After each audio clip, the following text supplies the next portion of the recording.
Most people know how to earn money, but few know how to manage it. That's why many people's lives don't change even when their salary increases. Smart people think differently. First, they earn money, then they don't spend it.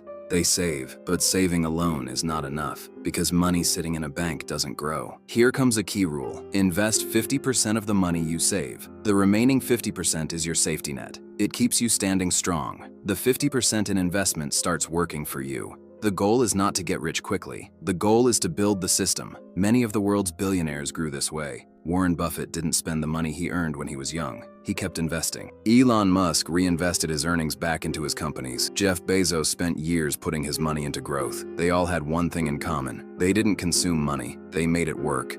The system is simple. Save money first, then put 50% at risk in investments. If the investment grows, save a portion of the new earnings. Then invest again. It's a loop. Save, invest. Save again, invest again. Wealth often doesn't start with huge amounts. It starts with the right system, because saving money takes discipline, but growing it takes mindset.